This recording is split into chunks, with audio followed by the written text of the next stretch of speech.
UERJ Entrevista. Temas atuais comentados por professores e pesquisadores. Um espaço para reflexão sobre o nosso dia a dia. No UERJ Entrevista de hoje, falaremos sobre ações afirmativas. Para nos ajudar a refletir sobre esse assunto, convidamos o professor André Lázaro, diretor da Fundação Santillana, voltada à educação, e membro do Comitê Gestor do Laboratório de Políticas Públicas da UERJ. Doutor e mestre em comunicação pela UFRJ, onde também se graduou em letras, o professor André Lázaro foi um dos pioneiros da Faculdade de Comunicação da UERJ. De 2000 a 2003, foi subreitor de Extensão e Cultura da Universidade, sendo posteriormente cedido ao Ministério da Educação. Atuou também como secretário executivo da Secretaria Especial de Direitos Humanos da Presidência da República. Embora tenha se aposentado recentemente, continua colaborando com a Faculdade Latino-Americana de Ciências Sociais, Flaxo, que mantém parceria com o Laboratório de Políticas Públicas da UERJ. Eu sou Eneida Leão e esse é o UERJ Entrevista.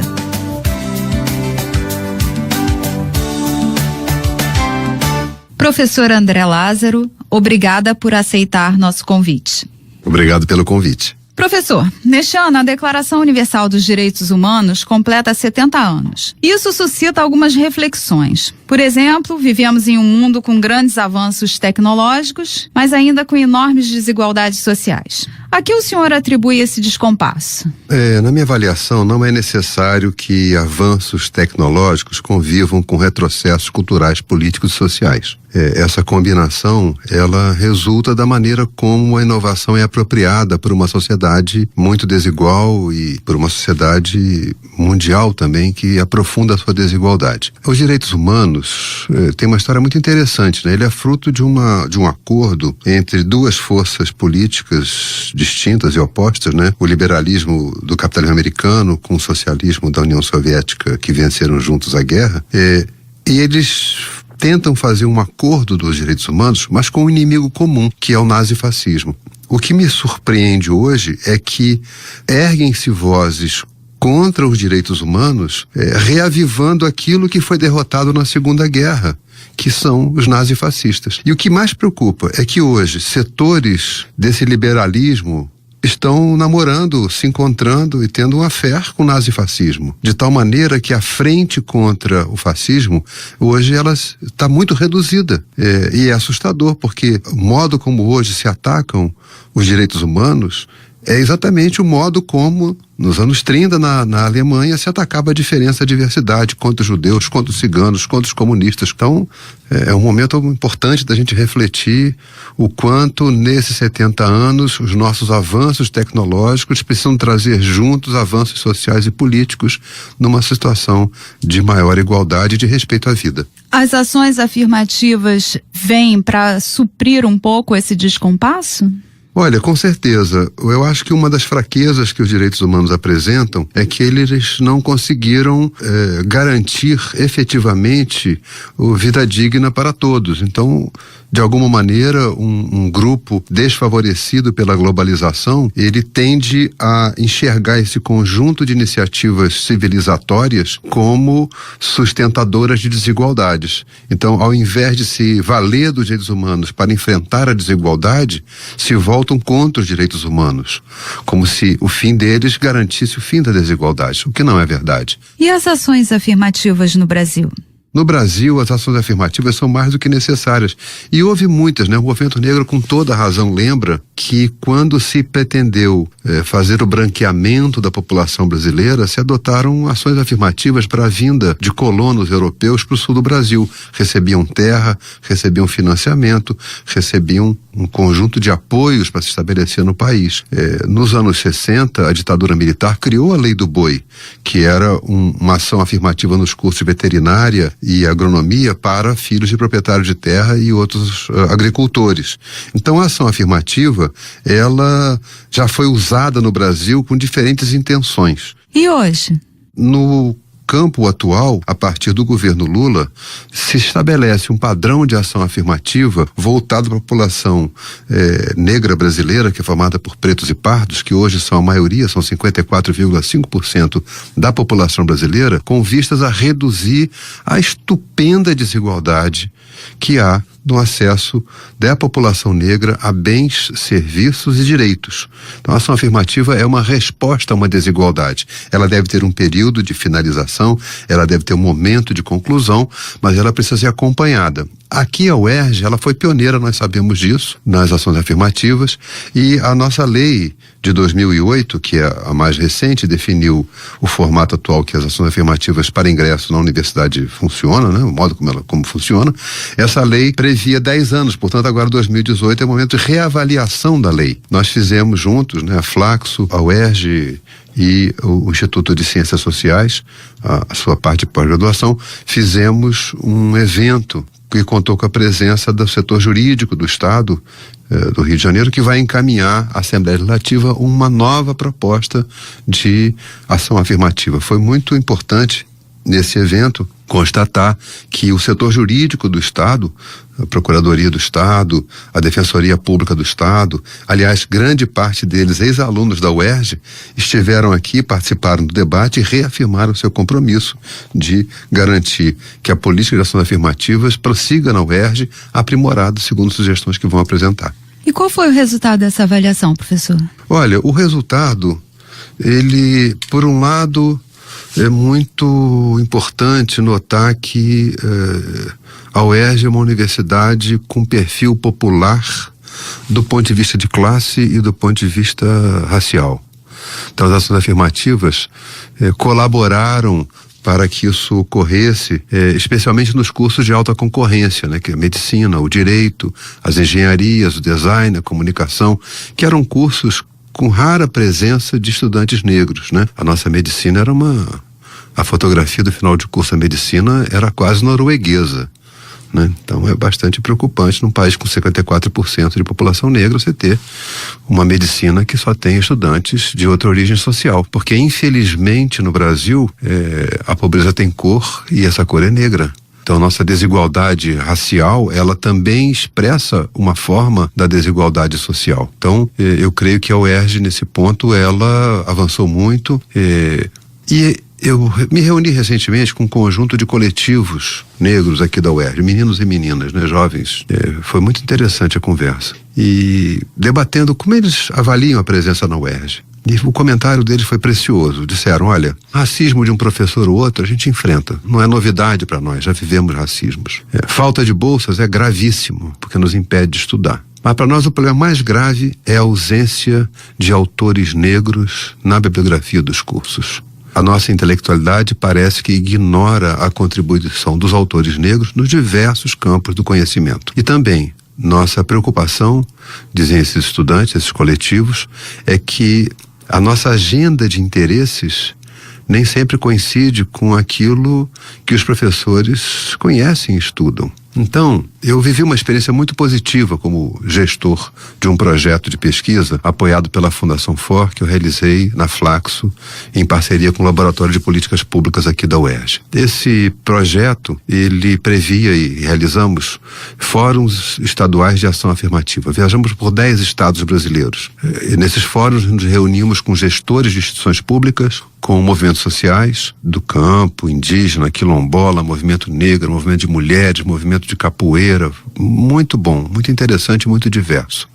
E nos reunimos com gestores públicos do ensino médio. O foco era as novas leis, a nacional e as estaduais, que promovem ação afirmativa para ingresso na educação superior, estão sendo cumpridas, realizadas?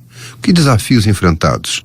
Que conquistas? Bom, nesses 10 fóruns, nós observamos algumas coisas. Primeiro, raras vezes, para não dizer que nunca houve, assim, raras vezes, as instituições estão tendo uma relação orgânica com o ensino médio público, que reúne 87% dos 8 milhões de estudantes, para informá-los sobre os direitos adquiridos com as políticas de ação afirmativa. Segundo, quando esses jovens chegam à universidade, em geral, só olha o que lhes falta. Não sabe matemática direito, não sabe português, não sabe biologia, mas o que eles sabem? Isso parece que não toca e não desperta o interesse da comunidade acadêmica, porque esses jovens e essas jovens trazem uma agenda social, política, cultural da maior relevância. E certamente essa agenda, quando incorporada à agenda de pesquisa da universidade, vai multiplicar por 1000 a pertinência das universidades públicas com seu entorno social e com seu contexto em que vivem. Foi bom o senhor ter tocado nesse ponto, porque uma das críticas à política de cotas na educação é que elas não resolvem o problema de base, que são medidas meramente paliativas. Por outro lado, o sociólogo Betti já dizia que quem tem fome tem pressa. Como o senhor avalia essa questão? Como combinar ações de curto, médio e longo prazos? Olha, essas soluções se complementam e é perda de tempo opô-las, né? Você tem que fazer as duas coisas. Por que razões tem que fazer as duas coisas? A mudança na estrutura de ensino é uma mudança de longo prazo. E quem conhece a educação brasileira sabe que o investimento na educação básica cresceu enormemente ao longo dos governos Lula. É importante destacar que Lula foi um dos melhores presidentes para a educação brasileira. Pelo investimento, pela ampliação da oferta, pela criação de programas, por várias iniciativas que não têm comparação com nenhum outro dirigente do país. Quando você estuda a mudança do investimento no Brasil, o Fundef, criado pelo governo Fernando Henrique, foi uma iniciativa muito relevante, ajudou a criar alguns parâmetros de equidade, não suficiente, mas ajudou. O Fundeb, que vem em 2006, reformula o Fundef, amplia para atender da creche até o ensino médio, inclui a educação de jovens e adultos, portanto é uma inclusão enorme, e o valor por aluno quase que multiplica por 3 entre 2001 e 2015. Então, quem fala que tinha que investir no ensino básico para depois fazer a universidade não está entendendo do que está falando, porque não está informado sobre os investimentos que houve. Segundo, nós sabemos que populações educadas exigem que seus filhos tenham pelo menos o mesmo nível de escolaridade a que eles chegaram. Ora, a população negra em 2015 ainda não tinha alcançado a sua proporção de ingresso na educação superior que os brancos tinham em 2000. Então nós temos um gap estupendo para superar.